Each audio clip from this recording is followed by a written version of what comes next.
भगवान परशुराम।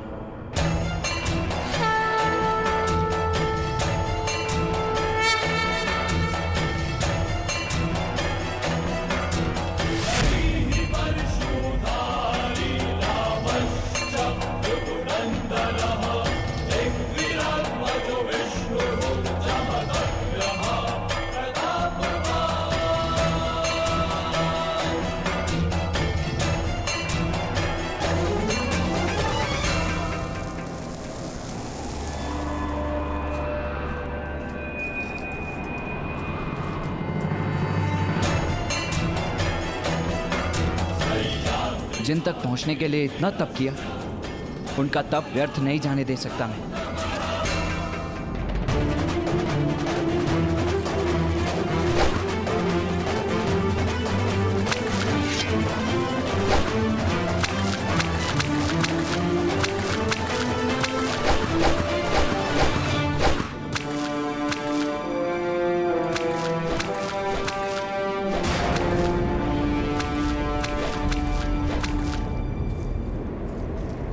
कौन है वो जिसने परशुराम की तपस्या भंग करने का दुस्साहस किया? मैं आपकी तपस्या भंग नहीं करना चाहता था आदरणीय। मैं तो केवल इस शिवलिंग की रक्षा कर रहा था जिसके सामने बैठकर आप तप कर रहे हैं। शिवलिंग पर बाणों से प्रहार करते हो? क्या तुम्हें इतना भी ज्ञान नहीं? शिव सर्वश्रेष्ठ है, उनसे ऊपर कोई नहीं। किसी भी सर्वश्रेष्ठ धनुर्धारी का बाण भी नहीं। महाप्रभु, ये शिवलिंग तो केवल मिट्टी की बनी आकृति मात्र है। श्रेष्ठ शिवलिंग ये तो उसके साधक की आराधना है, जो शिव को शिवत्व की शक्ति देती है। फिर भी यदि अनजाने में भूल हुई हो तो मैं क्षमा चाहता हूँ। वाचाल हो परंतु तर्क का ज्ञान रखते हो। ब्राह्मण हो।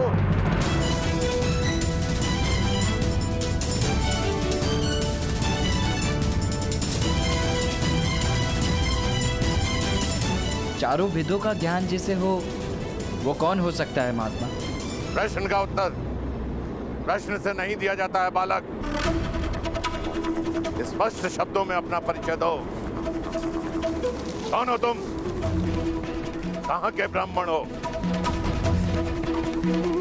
जब एक सूत को शस्त्र विद्या प्राप्त करने का अधिकार ही नहीं। यदि तुम परशुराम जी को पा सके तो तुम्हें शिक्षा नहीं देंगे, वो केवल ब्राह्मण को शिष्य बनाते हैं। मैं कर्ण हूं, हस्तिनापुर का ब्राह्मण। मैं आपसे धनुर्विद्या का ज्ञान लेना चाहता हूं गुरुदेव। इतना भी प्रयास करो बालक, सूखे कुएं से जल की प्राप्ति नहीं होती है। मैं अध्यापन के कार्य से मुक्त हो चुका हूं और अब मैं किसी को शिक्षा नहीं देता हूं। जाओ यहां से, जाओ। जानता हूं, कुएं और सागर में यही तो अंतर होता है। सागर कितना भी सिकुड़ जाए, उसमें इतना जल अवश्य होता है कि वो संसार की प्यास बुझा सके। और आप ज्ञान के सागर हैं गुरुदेव। तुम बार बार मुझे गुरुदेव के नाम से संबोधित क्यों कर रहे हो? मैंने अभी तक तुम्हें अपना शिष्य नहीं चुना। भगवान अपना भक्त नहीं चुनते, भक्त अपना भगवान चुनते हैं गुरुदेव। और मैंने आपको अपना गुरु स्वीकार कर लिया है। तुम्हारे तर्क मुझे द्रवित नहीं कर सकते हैं कर्ण। परंतु क्यों?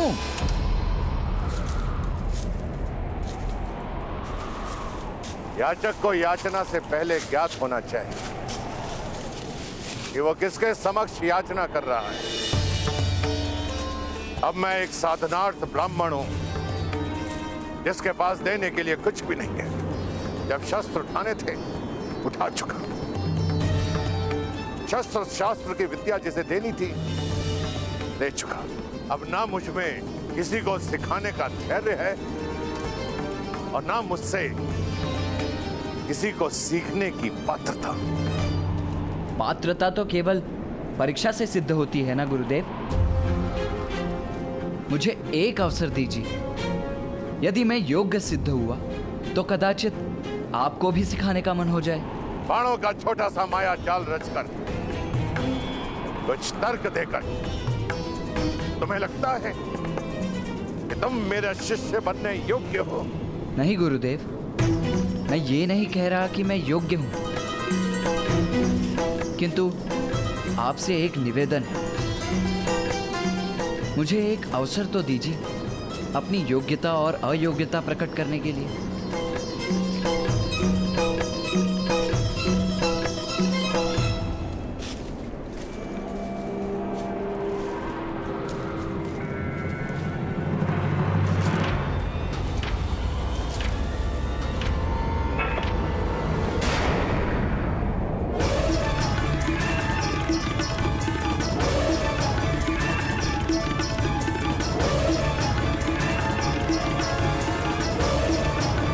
तुमने मर्यादा का उल्लंघन किया है बालक। तुमने मेरे पर्दे को छूने का दुस्साहस किया है। दुस्साहस में भी साहस छुपा होता है गुरुदेव। बस एक अवसर दीजिए, परीक्षा लीजिए मेरी। मैं अपनी माता को वचन देकर आया हूं कि विश्व का सर्वश्रेष्ठ धनुर्धर बनकर लौटूंगा या कभी नहीं लौटूंगा। आप भी मात्र भक्त हैं। एक अवसर दीजिए। यदि मुझे सुपात्र न पाए तो इसी फरसे से मेरा सर काट दीजिएगा। मूर्ख बालक, जानता है तू किससे बात कर रहा है? उनसे जिन्होंने एक नहीं 21 बार धरा को क्षत्रियों से विहीन कर दिया था। उनसे जिन्होंने अपने पिता के वचन पर अपनी माता का सर काट दिया था। उनसे जो मुझे योग्य न पाकर एक क्षण का भी विचार नहीं करेंगे मेरा सर काटने में। अपने प्राणों के मोल पर बस एक अवसर मांग रहा हूं। याचक को खाली हाथ नहीं जाने दिया जाता गुरुदेव।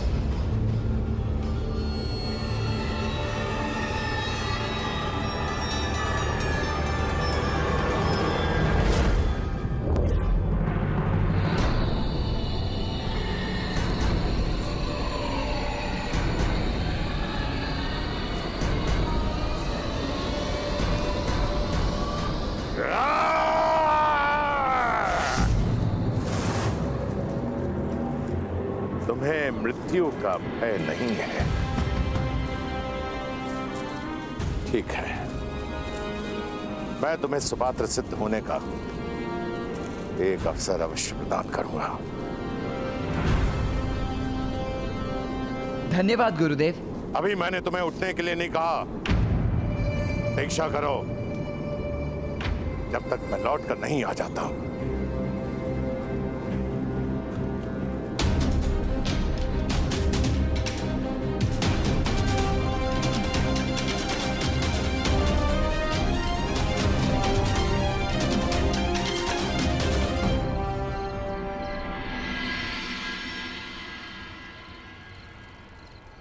तो क्या अंधकार तुम्हारे प्रतिभा के लिए सीमा बनेगा अर्जुन? तुम्हारा अगला पाठ तभी शुरू होगा जब तुम उड़ती हुई मक्खी को भेद दोगे, वो भी अंधकार में।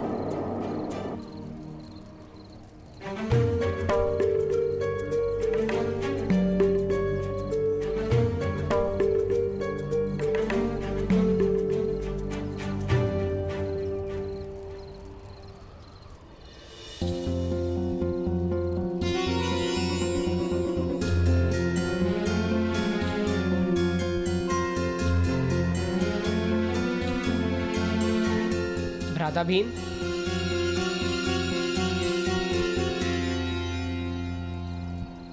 भ्राता भीम,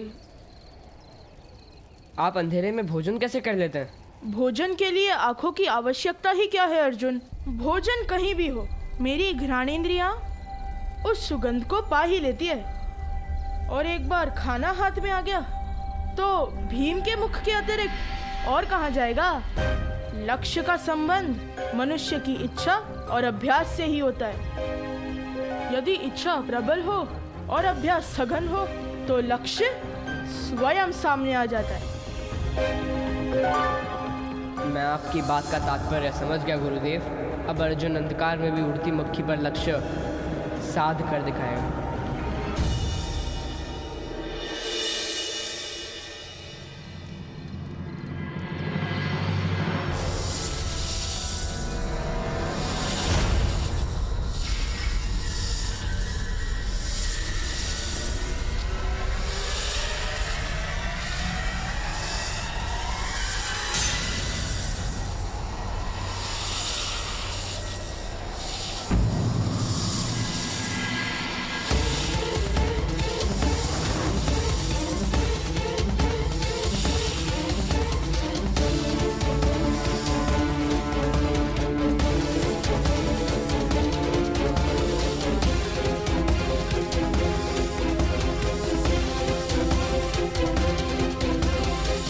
उठो। सर्प के इतने समीप आने पर भी तुम हिले नहीं। मेरे लिए सर्प का भय नहीं, गुरु का आदेश अधिक महत्व रखता है। मेरे गुरु का आदेश था जिसे मैं किसी भी मूल्य पर टाल नहीं सकता था। अच्छा, इतनी बड़ी बात। यदि इस जीवन में अवसर मिला तो इसे सिद्ध भी करके दिखा दूंगा गुरुदेव। ठीक है, मैं तुम्हें 3 कार्य सौंपता हूं। यदि तुम उन कार्यों में सफल हुए तो मैं तुम्हें अपना शिष्य बनाने के बारे में अवश्य विचार करूंगा। आदेश करे गुरुदेव। यहां पास में ही एक जल स्रोत है जहां से मैं अपने लिए संध्या के लिए जल लेकर आता हूं, परंतु कुछ समय से वो जल स्रोत अवांछनीय बाधाओं के कारण अविरोध हो चुका है। तुम जाकर उसे हटाओ।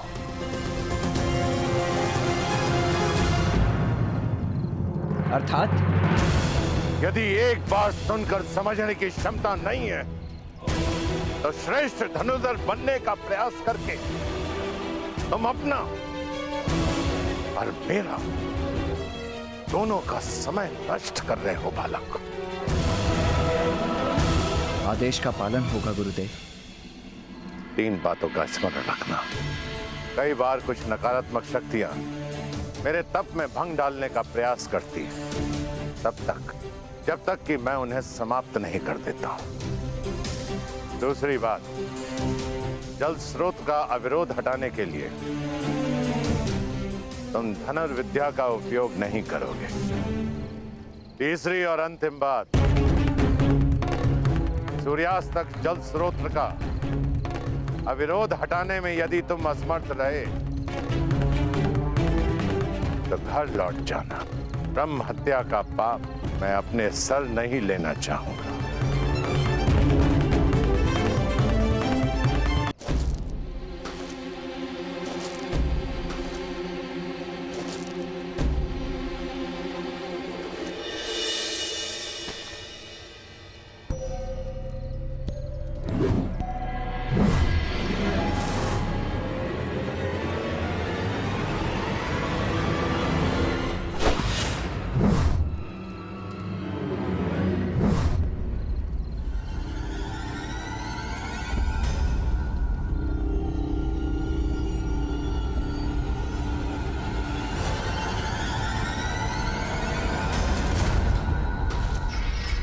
कौन है? कौन है? सामने आओ।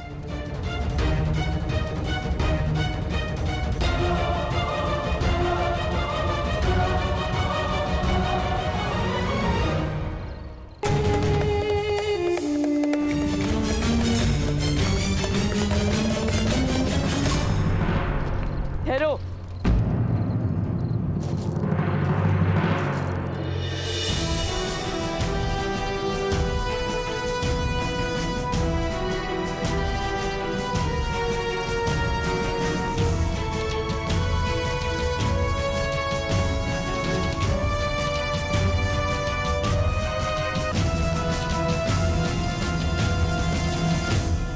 कौन हो तुम?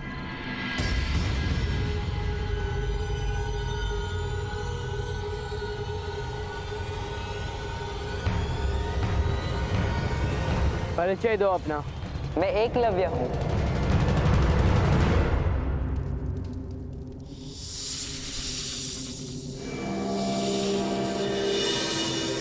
कौन है वहां?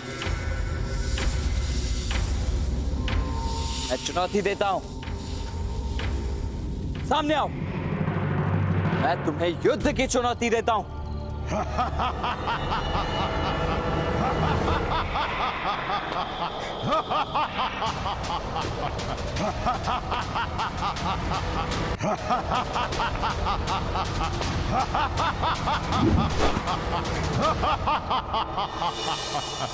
आपको शब्द भेदी बाण चलाने का अभ्यास करते देखा तो रुक गया।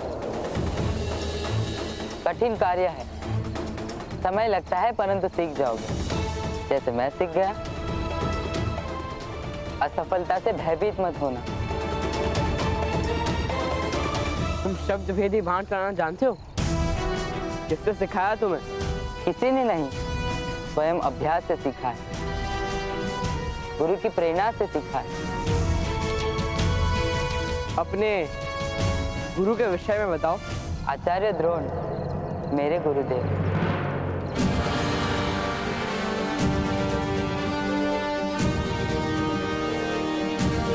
असत्य।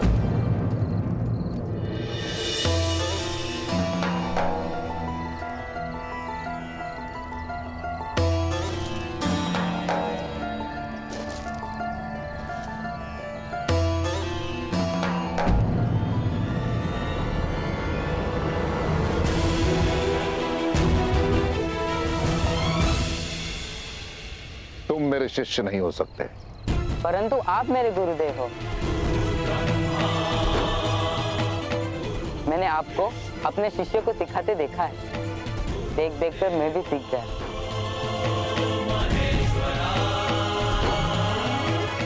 मैंने आपको देखा और अभ्यास किया आपकी मूर्ति के समक्ष। आप मेरे मानद गुरु हैं आचार्य।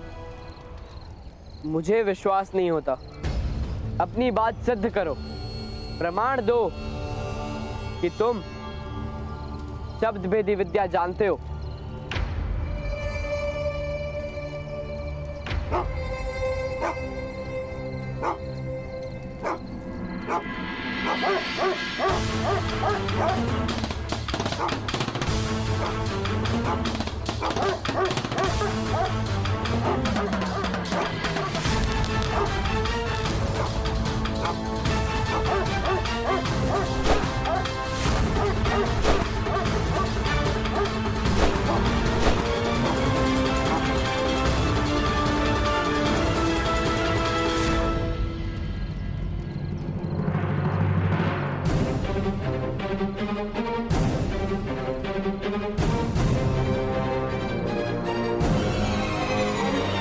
प्रमाण मिल गया राजपुत्र। अद्भुत। तुम्हारी जितनी प्रशंसा की जाए उतनी कम है। प्रशंसा शिष्य की नहीं, आचार्य की जाती है गुरुदेव। आपकी श्रद्धा की धनुर्विद्या सद गई, सब आपके चरणों का प्रताप है।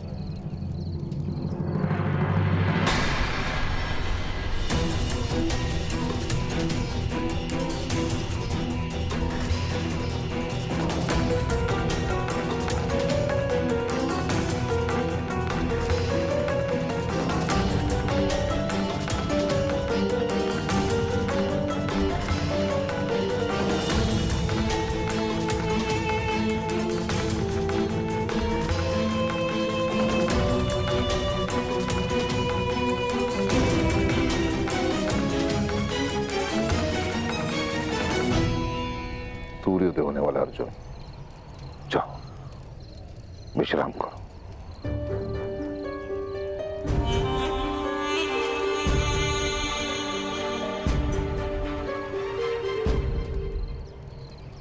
बालक, क्या मुझे देखकर तुम्हें भय लग रहा है? मुझे मृत्यु का भय नहीं, भय केवल इतना है कि गुरु की अपेक्षा पर असफल ना हो जाऊं। तुम्हें अपनी मृत्यु का भय नहीं है कर्ण, पर देखना यह है कि अपनों की मृत्यु के भय से अछूते हो या नहीं?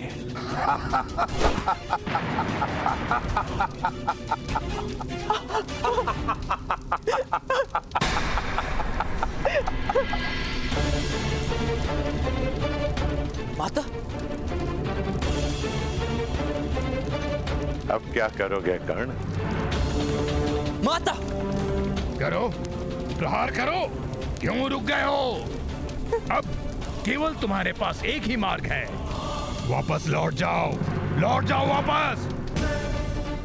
इसी में तुम्हारी माता सुरक्षित रहेगी। अब निर्णय तुम्हारे हाथों में है। माता के वचन को अगर पूरा करने निकले तो कहीं माता को ही ना खो देना, और अगर वचन पूरा कर भी लिए तो उसका क्या लाभ? जाओ, निकल जाओ यहां से।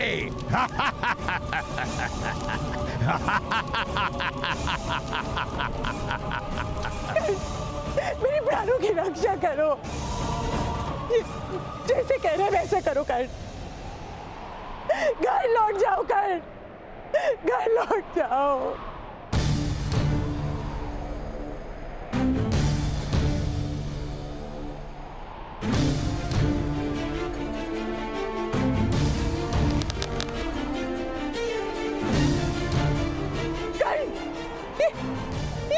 क्या कर रहे हो तुम? ये मार डालेगा मुझे। घर लौट जाओ, घर लौट जाओ। कर नहीं, नहीं।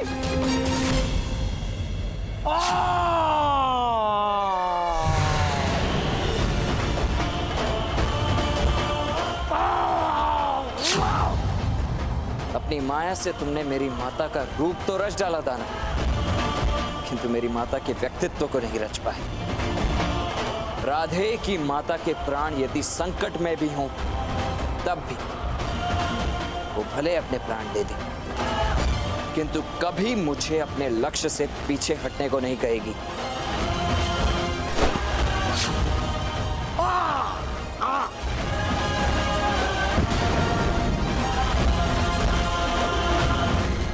सूर्योदय में एक प्रहर से भी कम का समय बचा है।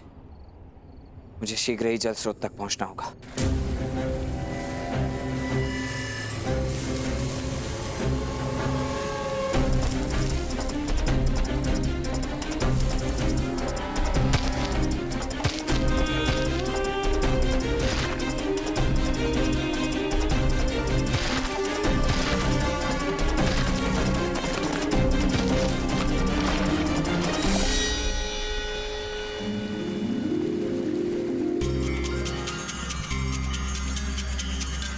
मैं परीक्षा में सफल हुआ गुरुदेव।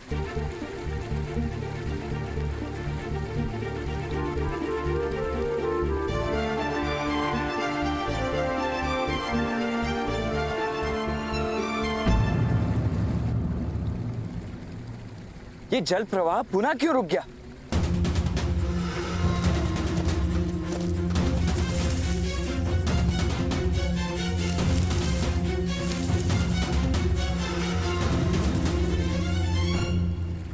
हे महादेव, कुछ ही पल शेष और अभी भी अवरोध। क्या करूं?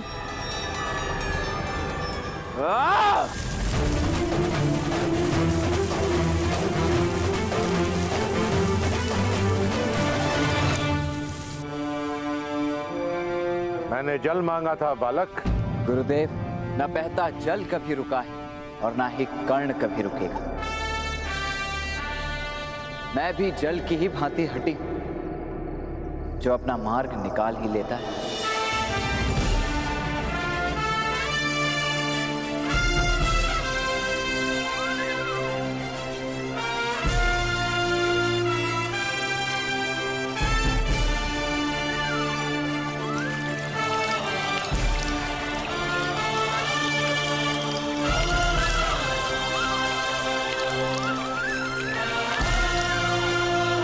अब आप मेरे मार्गदर्शक बने। उसके लिए अभी 2 लक्ष्य शेष हैं। ध्यान से सुनो, तुम्हारा दूसरा लक्ष्य क्या है? मुझे आम चाहिए। तुम्हें इस कार्य को करने के लिए केवल और केवल 1 सप्ताह का समय है। क्या एक आम? 1 सप्ताह क्यों गुरुदेव? मैं आज ही आपकी सेवा में आम प्रस्तुत करता हूं, बल्कि अभी।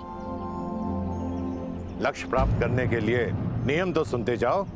पहला, मुझे वो आम चाहिए जो अपने आप डाल से अलग हो और भूमि पर ना गिरे। भूमि पर गिरने से पहले तुम्हें उस आम को लपकना होगा। और दूसरा, वृक्ष को छूना और उसे किसी भी प्रकार से हिलाना निषेध होगा। समझ में आया? जी, और निश्चित रूप से तीसरा नियम यह होगा कि मुझे धनुर्विद्या का प्रयोग नहीं करना है। अर्थात इस वानर में भी तनिक बुद्धि है। अब खड़े होकर मेरा मुख क्या देख रहे हो? कुछ दिनों में आम की ऋतु समाप्त हो जाएगी। यदि तुमने मुझे आम लाकर नहीं दिया तो अपना मुख मेरे समक्ष मत लाना।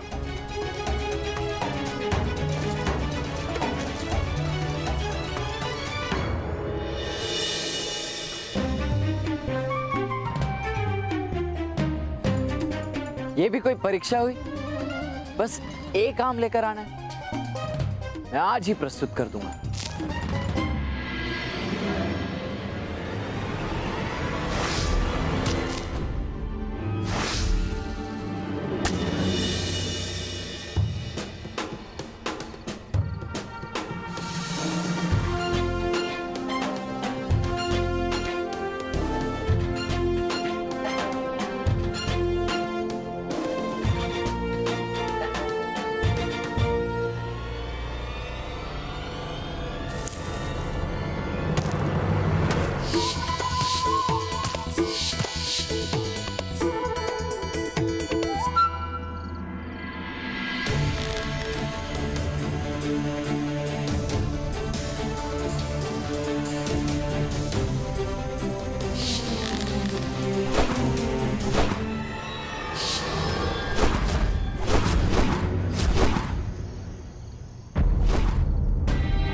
कैसे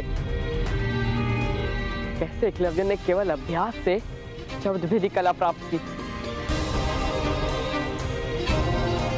यदि उसने प्राप्त की तो मैं क्यों नहीं कर पा रहा?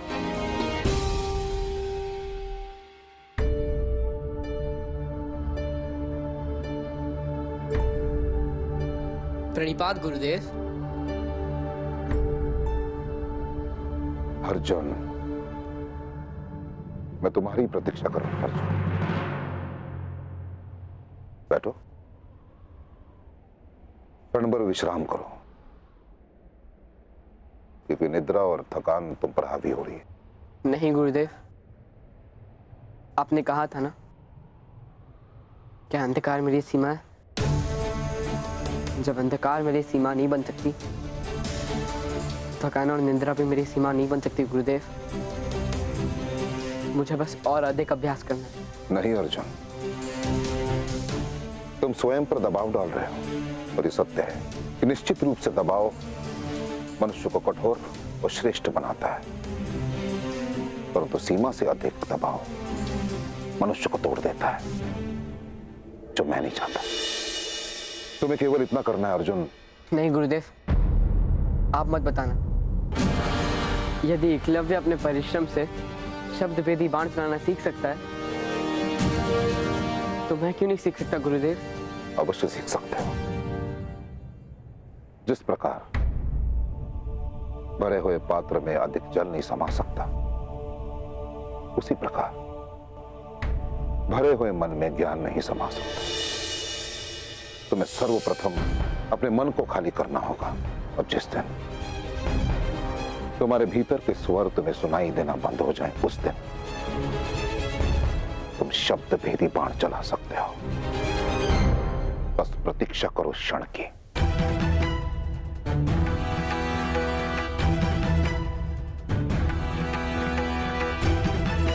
अर्जुन,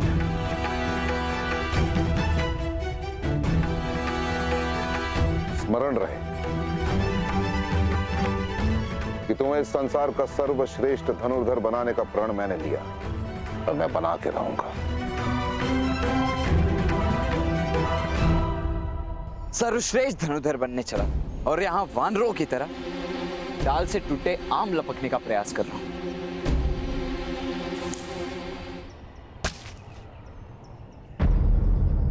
मुझे आभास कैसे हुआ कि एक और आम गिरने वाला है? जब आम डाल से टूटता है तब एक नाद होता है, अस्पष्ट ही सही, परंतु कंपन से एक स्वर उत्पन्न होता है। मुझे टूटकर गिरते हुए आम के स्वर को समझना होगा।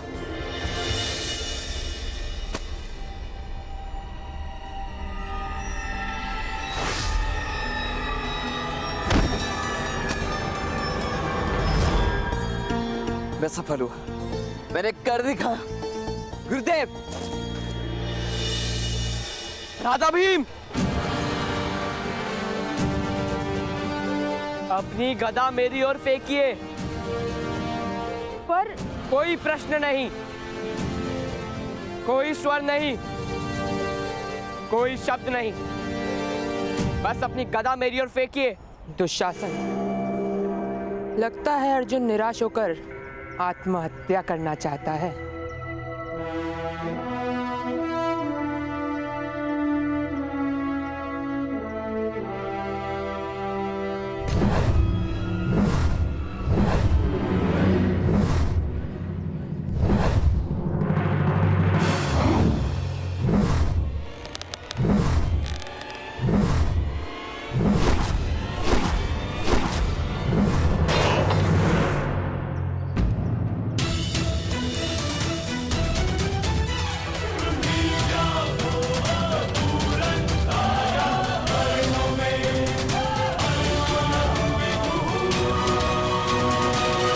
मैं भेद समझ गया राधा भीम।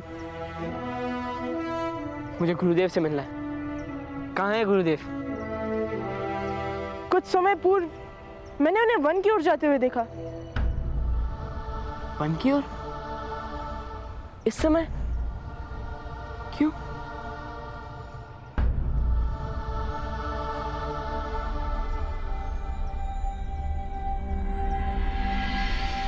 देखिए, बिना बाण या बल का उपयोग किए मैंने उन्हीं नियमों के साथ इस फल को प्राप्त किया है जो आपने बताए थे।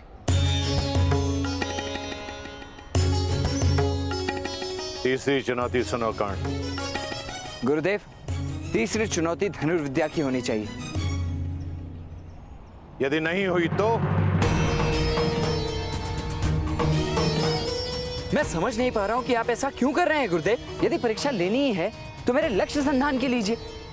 इस भांति विचित्र परीक्षाएं क्यों ले रहे हैं जो किसी काम की नहीं? यदि तुम्हें अपनी धनुर्विद्या पर इतना गर्व है तो मेरे पास सीखने की याचना लेकर क्यों आए? यदि मुझसे ज्ञान प्राप्त करना है तो तुम्हें प्रारंभ से आरंभ करना होगा। मेरे साथ तुम्हारी यात्रा श्रेष्ठ से सर्वश्रेष्ठ तक होगी। दैत्य की माया को समझकर, जल प्रवाह के अविरोध को हटाकर और राम लाकर तुमने अपनी सभी परीक्षाओं में अपनी योग्यता का परिचय दिया है, परंतु लक्ष्य भेदने में तुम कितने सक्षम हो यह जानना भी शेष है। तीसरी चुनौती बताइए प्रभु। तीसरी चुनौती,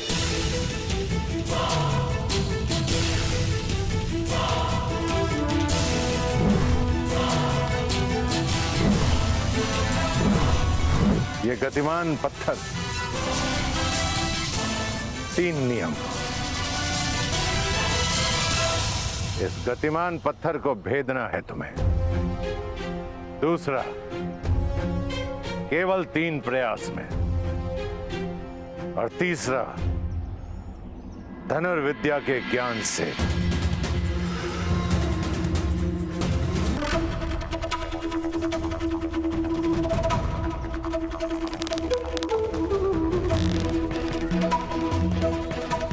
क्रोध, मैं केवल और केवल राजकुमारों को ही शिक्षा देता हूं।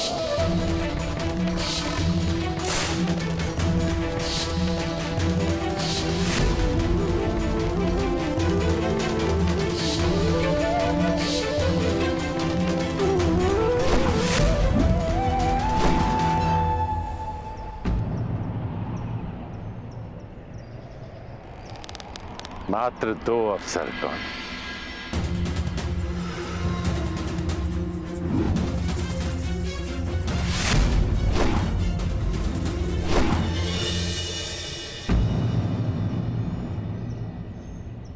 अंतिम अवसर कर्ण, अंतिम। यदि इस बार तुम अपना लक्ष्य नहीं भेद पाए तो तुम मेरे शिष्य बनने से वंचित रह जाओगे। कर्ण कहते हैं क्रोध, अशांति, पीड़ा ध्यान केंद्र में सबसे बड़ी बाधा है। अपने क्रोध को, अपनी अशांति को, अपनी पीड़ा को शस्त्र बनाकर इसका उपयोग करो कर्ण, उपयोग करो।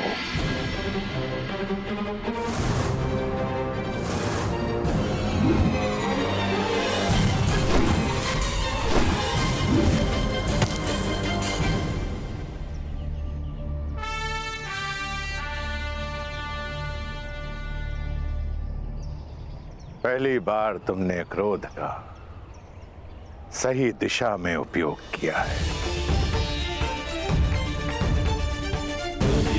उठो कर्ण, समय आ गया है तुम्हारे उत्थान का, तुम्हारे सर्वश्रेष्ठ होने का। राधे कर्ण।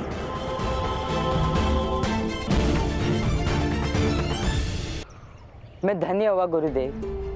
कहीं मैं स्वप्न तो नहीं देख रहा, क्या सत्य ही आपने मुझे अपना शिष्य स्वीकार किया है? हाँ एकलव्य, मैंने तुम्हारा कौशल्य देखा एकलव्य। यूं समझो कि तुम्हारी शिक्षा पूर्ण हुई।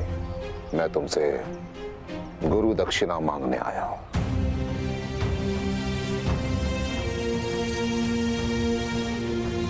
गुरु याचना नहीं करते गुरुदेव, आदेश कीजिए कि एकलव्य आपके सेवा में क्या प्रस्तुत करे।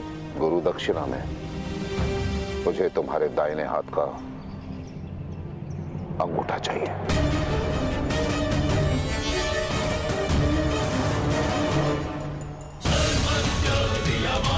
क्यों, भय लग रहा है एकलव्य? नहीं गुरुदेव, भयभीत नहीं। मैं तो बस ये सोच रहा था कि आपने इतनी तुच्छ वस्तु मांगी। आदेश करके देखते गुरुदेव, एकलव्य अपना सर काट के आपके चरणों में रख देता।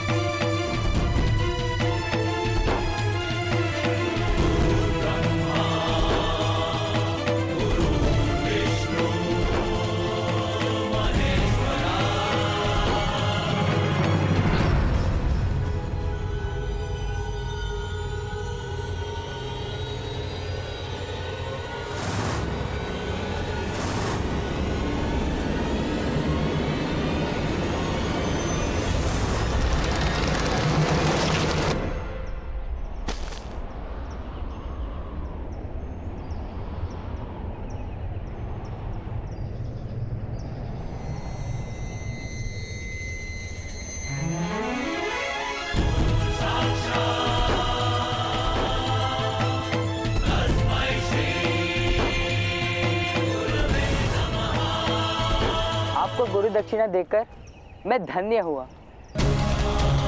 और गुरु दक्षिणा के भार से मुक्त थी।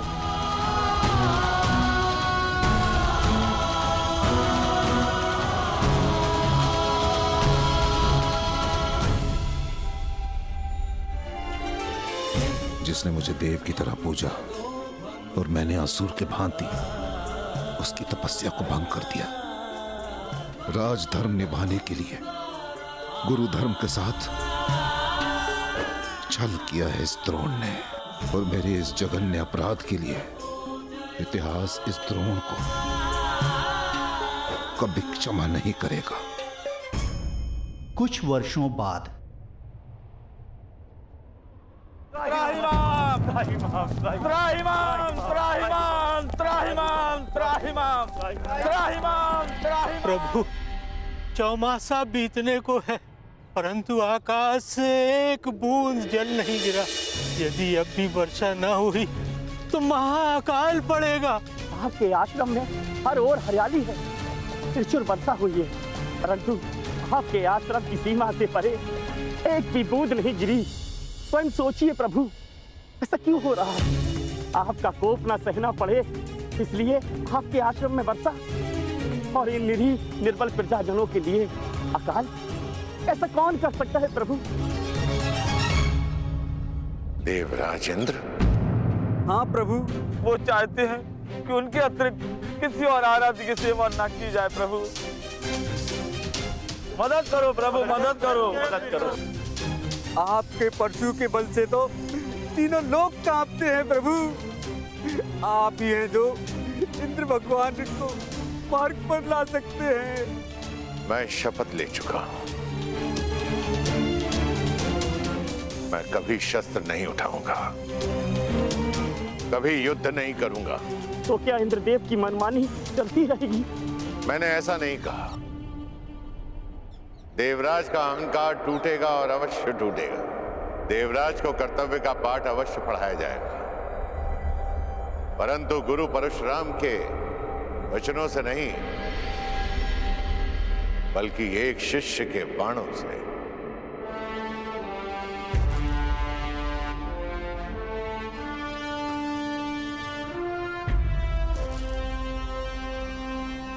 समय आ गया है संग्राम का।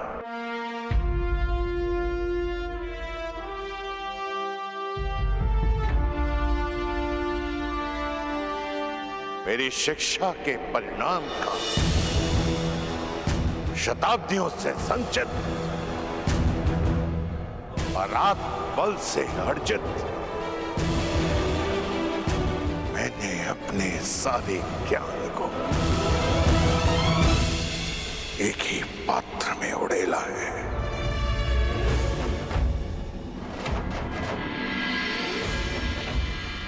तब से तपाया है मैंने उसे। गंगा पुत्र भीष्म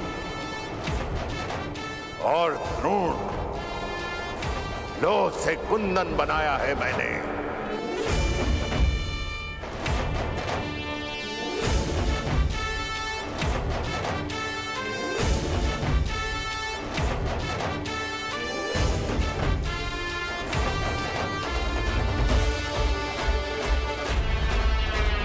समय आ गया है मेरे इस शिष्य की अंतिम परीक्षा।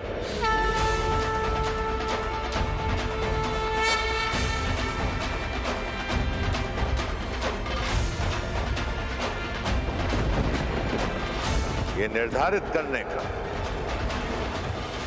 कि मैंने सुपात्र चुना है या नहीं।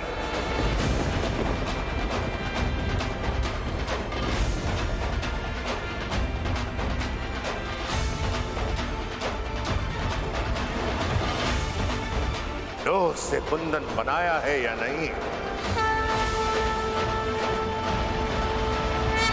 मेरी शिक्षा से महायोद्धा बना है या नहीं।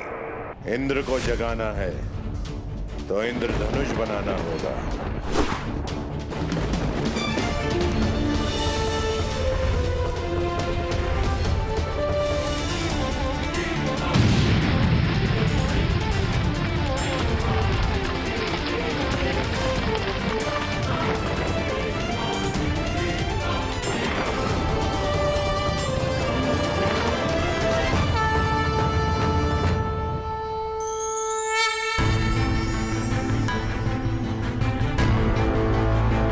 प्रसन्न करके आज तक देवराज का आह्वान बहुतों ने किया, किंतु रुष्ट करके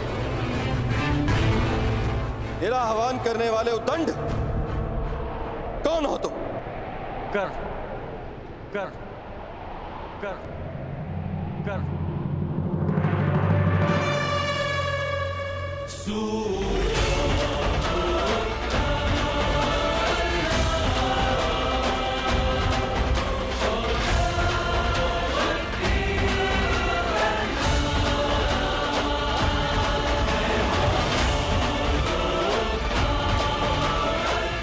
राधे कर्ण।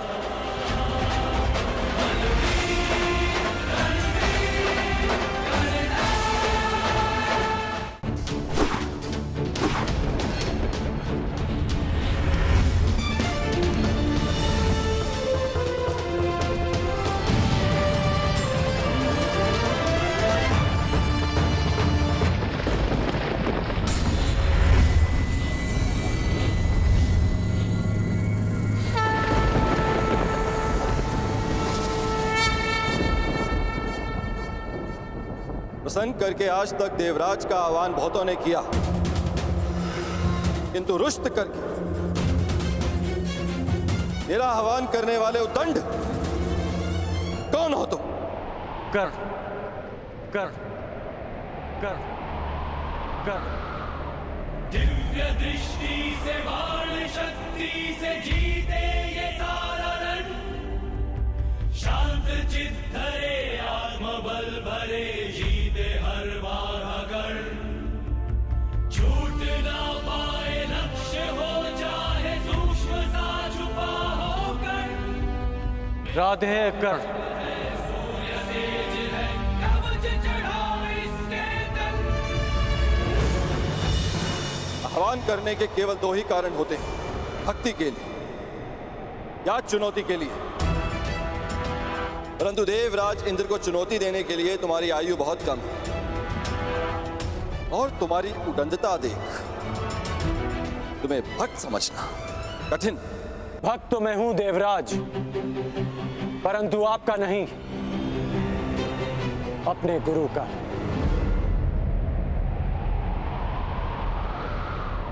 मैं यहां आपको चुनौती देने आया हूं।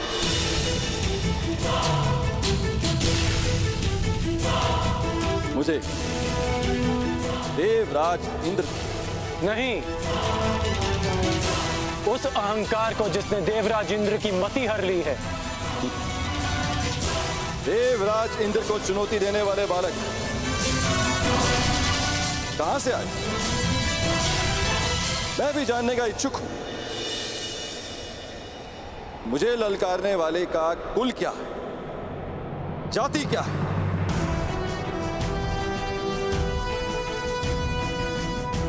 ज्ञानियों की आयु नहीं देखी जाती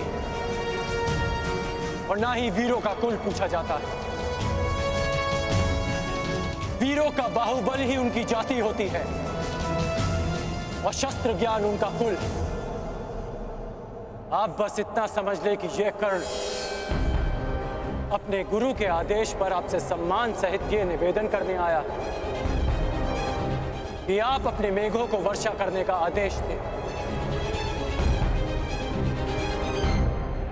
तो तुम मुझे आदेश दे रहे, देवराज इंद्र को। स्मरण रहे, ये वर्षा मेरी अधीन है।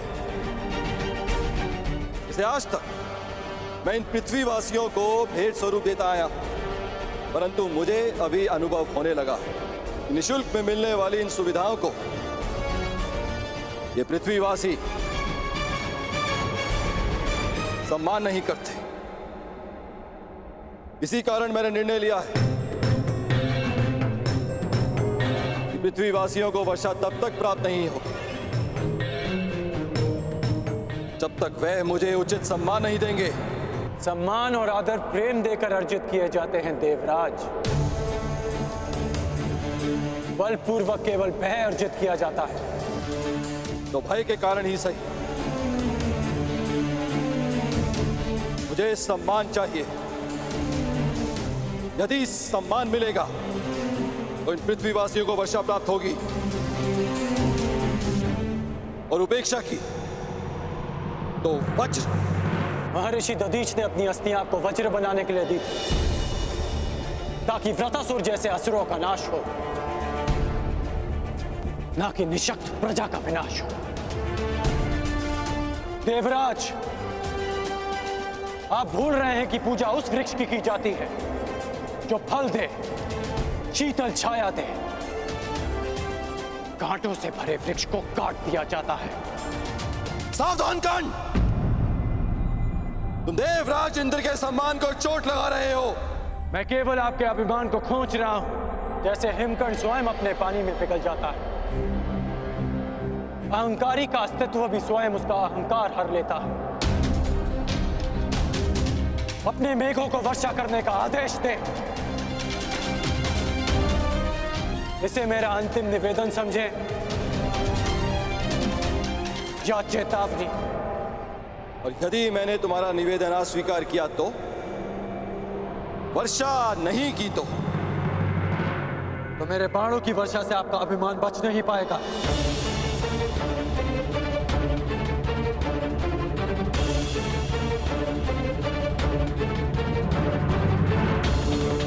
अज्ञानी बालक, एक इंद्रधनुष क्या बना लिया, देवराज इंद्र का आह्वान क्या कर लिया, तो समझने लगे कि तुम मुझे चुनौती दे सकते हो। 2 बाण क्या प्राप्त हो गए। तुम्हें प्रतीत होता है कि तुम वज्रधारी इंद्र का सामना करो। आपको वज्र दान में मिला है देवराज।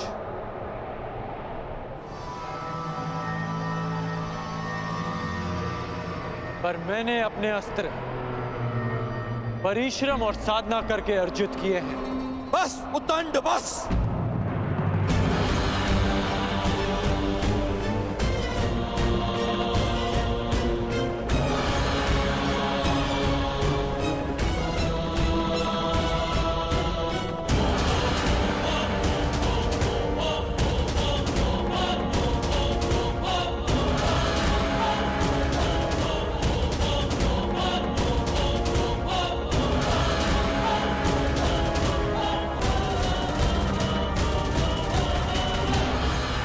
अंध अस्त्र के अंधकार को मिटाने के लिए प्रकाश पुंज चाहिए कर्ण। चक्षुमास्त्र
मेरे अस्त्रों को निष्क्रिय करने वाला मनुष्य ये है कौन?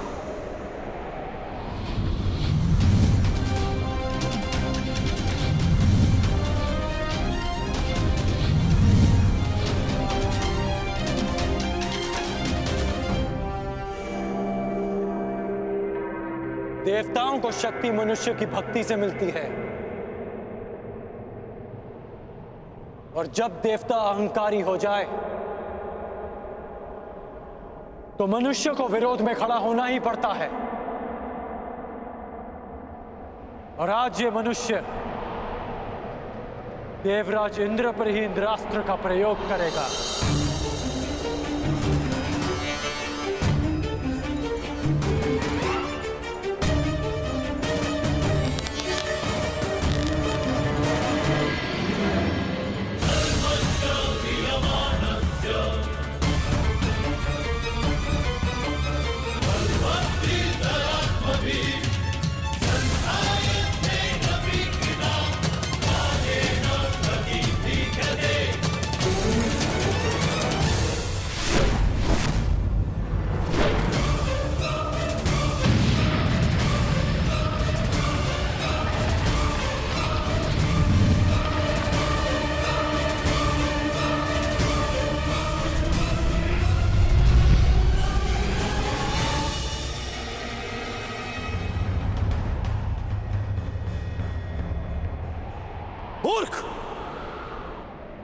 ब्रह्मास्त्र का प्रयोग स्वयं इंद्र पे किया। क्या तुम्हें स्मरण नहीं है कि मुझे अमरत्व मिला हुआ है, कि देव मर नहीं सकते? सुना तो मैंने भी है कि देव अमर होते हैं, तो सोचा क्यों ना आज इस कहानी की परीक्षा कर लें। आप अमर हैं इंद्र, मर नहीं सकते, लेकिन अमर होने के भी अपने दुख होते हैं।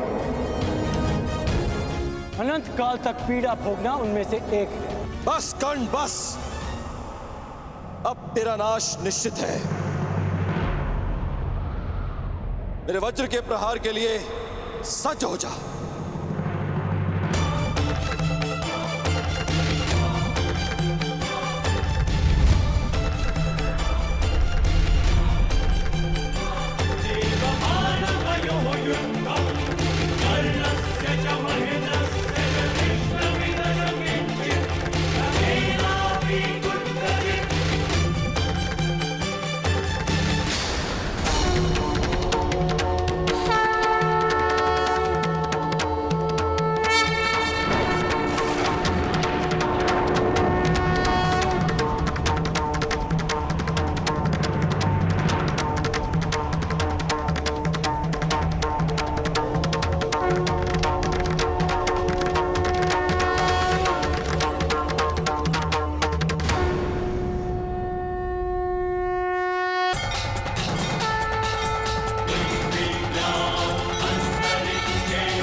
शांभवस्थ,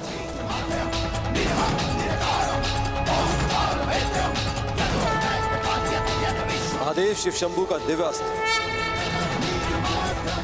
नहीं, मैं इस पर वज्र से प्रहार कर कर महादेव को रुष्ट नहीं कर सकता।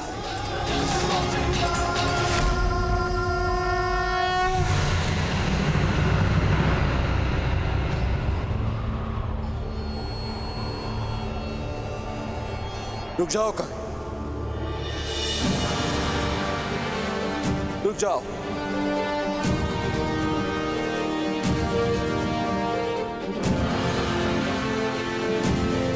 मैं अपनी पराजय स्वीकार करता हूं।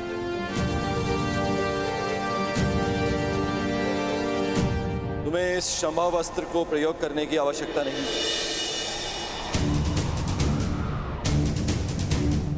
गंगा पुत्र भीष्म और आचार्य द्रोण के अतिरिक्त मैंने किसी धनुर्धारी में इतनी मेधा नहीं देखी, इतना बल नहीं देखा।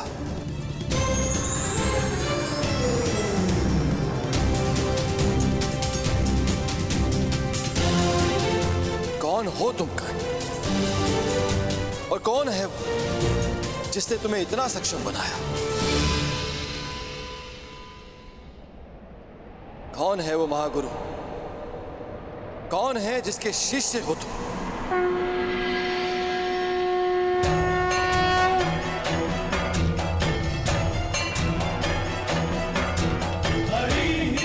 वही जिसने गंगा पुत्र भीष्म और द्रोण को शिक्षा दी थी।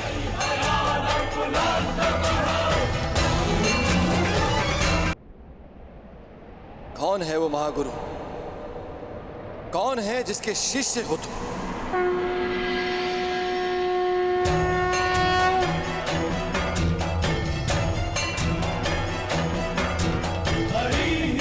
वही जिसने गंगा पुत्र भीष्म और द्रोण को शिक्षा दी थी। प्रभु परशुराम आप? कर्ण,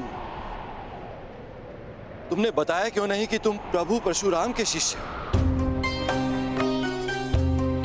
क्योंकि आपके अहंकार ने आपको यह प्रश्न पूछने ही नहीं दिया। प्रभु, मैं अपनी इस उदंडता के लिए क्षमा चाहता हूं।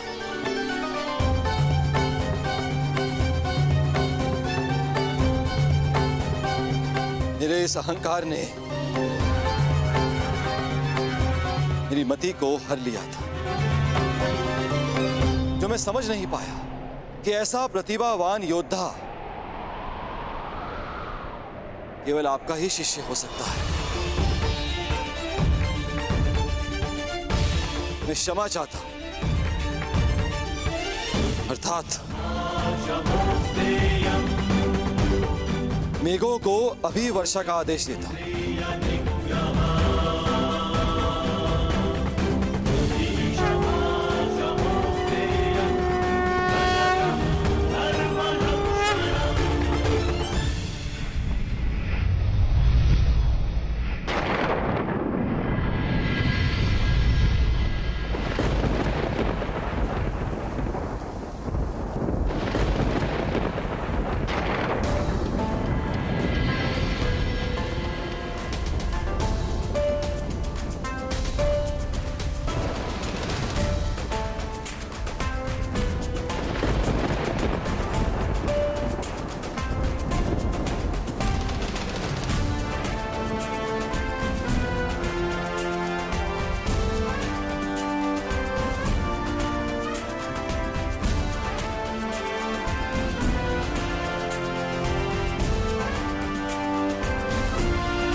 तुम्हें चुनकर मैंने भूल नहीं की है कर्ण।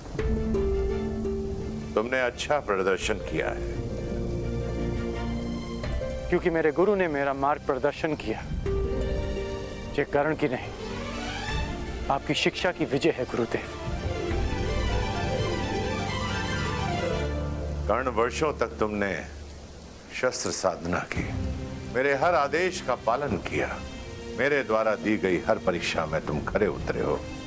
राधे है। और आज तुमने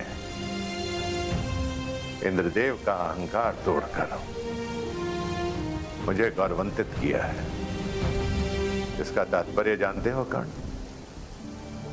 इसका अर्थ यह है तुम उन शस्त्रों को धारण करने के पात्र बन गए हो जो देवताओं को भी उपलब्ध नहीं है। मैं तुम्हें ब्रह्मशील अस्त्र की दीक्षा दूंगा। मैं तुम्हें ब्रह्मांड अस्त्र की शिक्षा दूंगा। और परशुराम को सदैव ये गर्व होगा, ये दीक्षा प्राप्त करने वाला राधे कर्ण परशुराम का प्रतिबिंब है।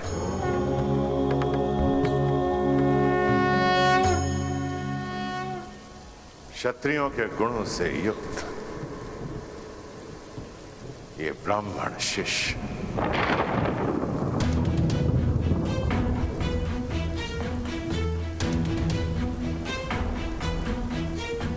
इतने वर्षों में असंख्य बार तुमने मुझे मेरी युवा अवस्था का स्मरण कराया।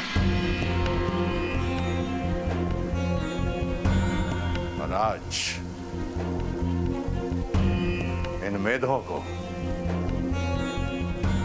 इस नभ को, 7 तल्लों, चारों दिशाओं को मैं साक्षी मानकर सगर्व कहता हूं कि धनुर्विद्या में और युद्ध कौशल में तुम परशुराम के पर्याय, महादेव के अतिरिक्त तुमसे श्रेष्ठ धनुर्धर कोई नहीं है इस संसार में।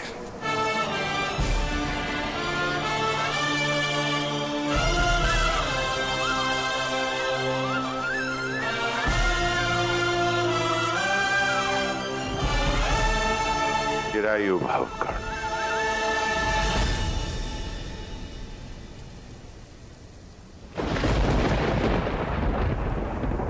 कर्ण, कर्ण, कर्ण,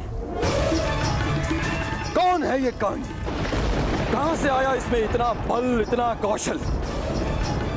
कहां से पाया इसने इतना तेज? समझ नहीं आया कि केवल ब्राह्मणों को शिक्षा देने का प्रण लेने वाले परशुराम ने आखिर क्यों एक सूत पुत्र को अपना शिष्य बनाया। कुछ तो भेद है जिसे इंद्र भेद करके रहेगा।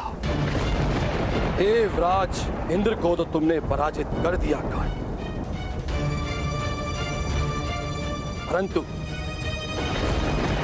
देवराज इंद्र के भीतर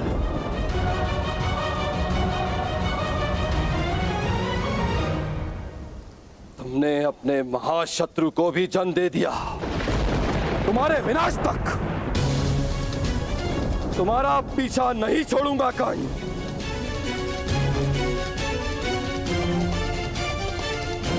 परशुराम तुम्हें संसार का सबसे सर्वश्रेष्ठ धनुर्धारी घोषित कर चुके हैं,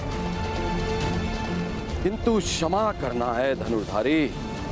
मैं इंद्र ऐसा कभी होने नहीं दूंगा, कदापि नहीं।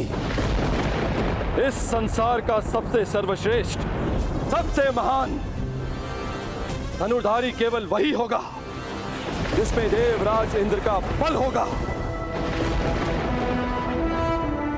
देवराज इंद्र के वज्र का तेज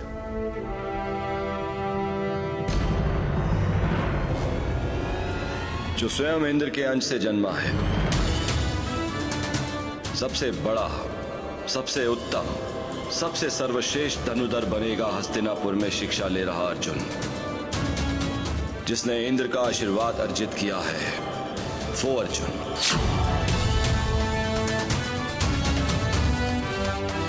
तुम जैसा धनुर्धर ना कभी जन्मा था,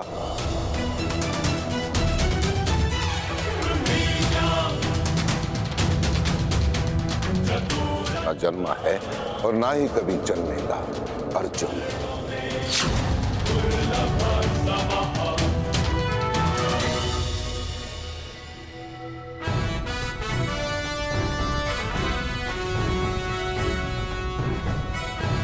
तुमसे श्रेष्ठ धनुर्धर कोई नहीं है इस संसार में। चिरायु भव कर्ण।